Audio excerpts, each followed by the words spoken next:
Hey everybody, welcome to Crack-A-Pack Tuesday number 100. This is our 100th Crack-A-Pack on the Mana Leak. I am John as always, and we have another pack of Modern Masters. Mr. Domri Raid is here. We are going to crack this pack open, see what's in it, and see what we would take pack one, pick one if this was a draft. This is one of those packs that just disintegrates as you touch it. Pack cracked. Our first pick, well, not our first pick, our first card is Agony Warp. It is blue-black for an instant. Target creature gets -3/-0 until end of turn. Target creature gets -0/-3 until end of turn. So you could target the same creature twice, give it -3/-3, or you could spread the love around. That's a weird form of love. Yeah, Agony Warp is fine. It's gonna stay in frame for now. Kind of like Augur Spree. It's a pick that I wouldn't be happy with at Modern Masters first picking, but it's fine if the pack is a bit weak. Goblin Electromancer is up next. Blue-red for a creature goblin wizard. It's a 2/2, and your instant and sorcery spells cost 1 less to cast. It's fine, but, you know, the Storm deck doesn't exist in this format, so, you know, you're not going to use it in that way. And if you get a couple of instants of sorceries 1 mana cheaper, you didn't really get there.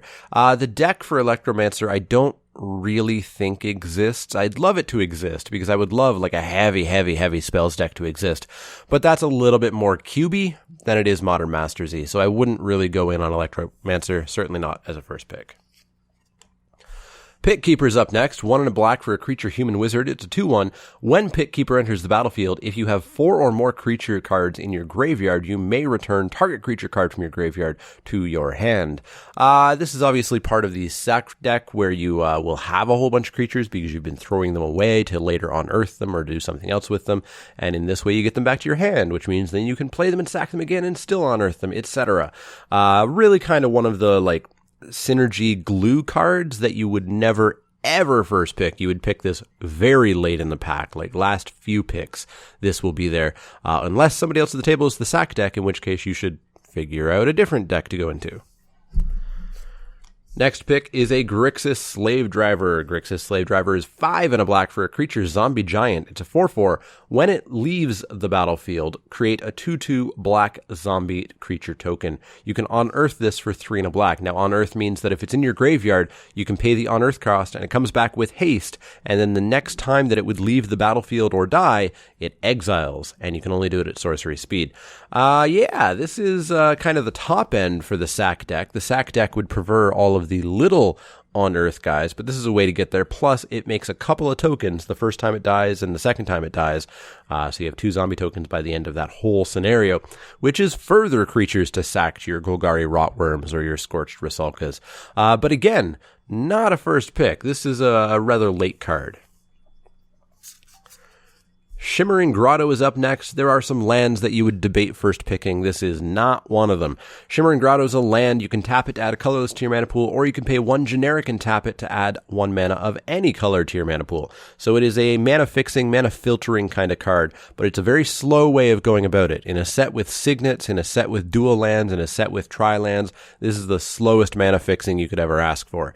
If you are light on mana fixing, certainly pick one up and play it, but never, ever first pick it.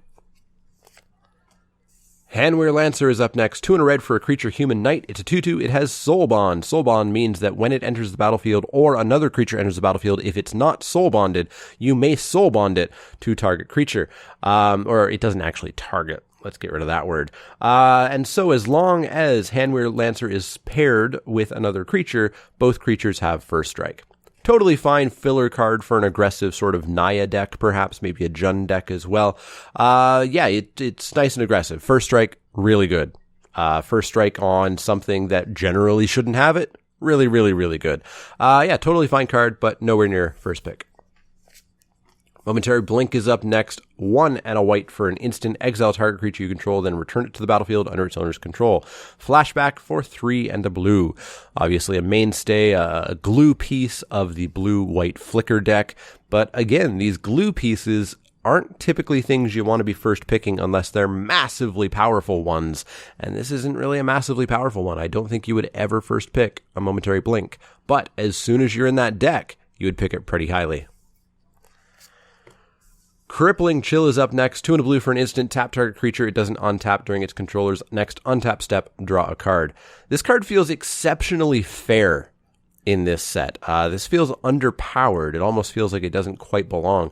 It's a good spell. It's a good piece of tempo, but it's not quite what blue really wants. This is an effect that I think like a red, like a Jund deck would want or a Naya deck would want.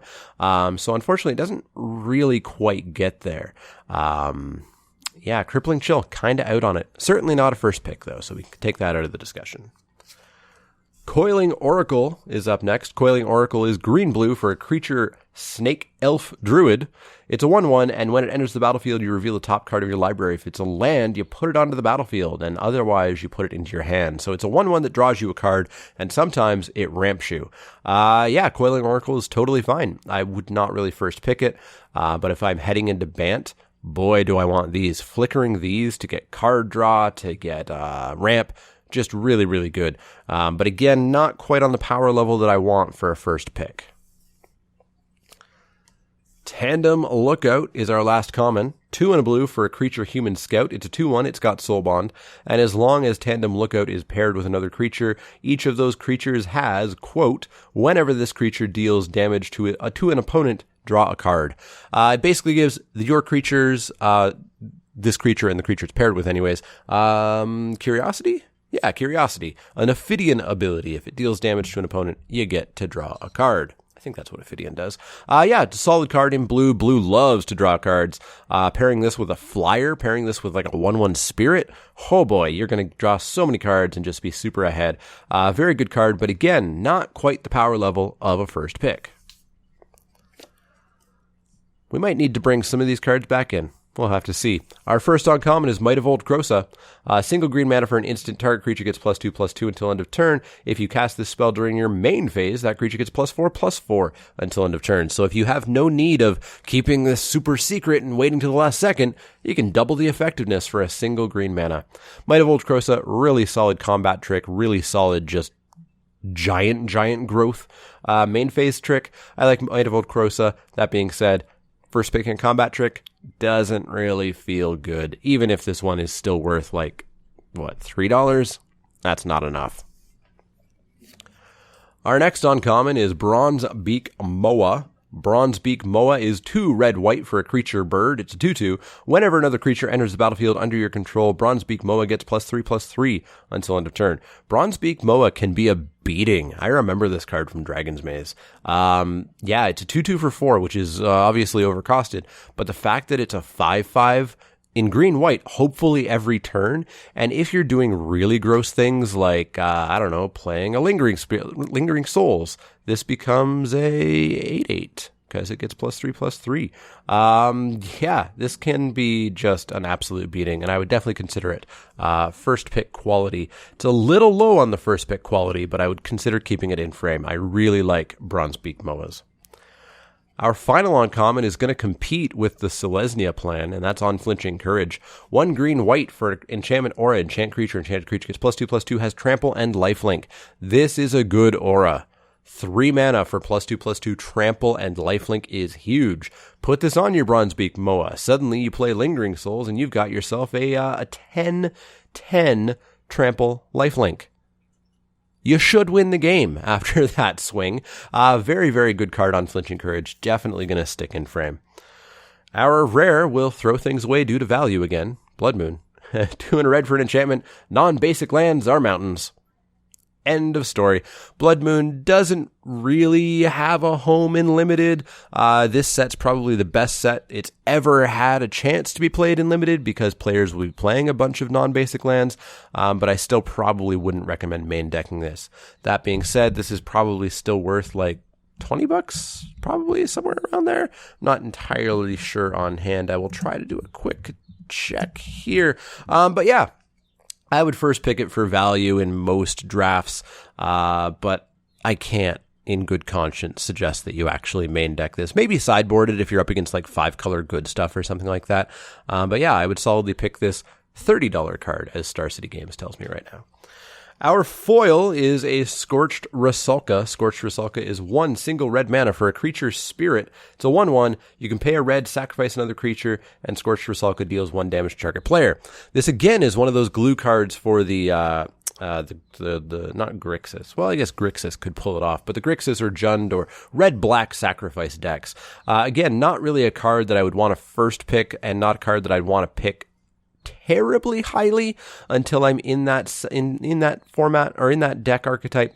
But this is probably one of the ones that you would pick above the Onerous Creatures first, because this is one that you must have to really go off with it. So I could potentially see it, but not in this pile. I think in this pile we're really looking at Blood Moon, Courage, Moa, and Agony Warp. We're taking the Blood Moon for value for sure. If it wasn't here, I think I'd probably take the Moas, hoping that people don't realize how good Unflinching Courage is, and then it would come back around, or they don't want to commit to Selesnya that fast. But yeah, let me know what you would take in the comments down below. Would you take the Blood Moon? Of course you would, because it's $30. Beyond the Blood Moon, what would you take? Let me know in the comments down below. As always, if you have any questions, comments, or suggestions, you can find me on Twitter at TheManaLeak. That's LEEK, like the vegetable, not the card. You can also find me at Facebook.com/TheManaLeak, Twitch.tv/TheManaLeak, and Patreon.com/TheManaLeak, where you can work your way towards earning one of these playmats right here. As always, if you have any questions, comments, or suggestions, let me know. Otherwise, I'll see you all next time.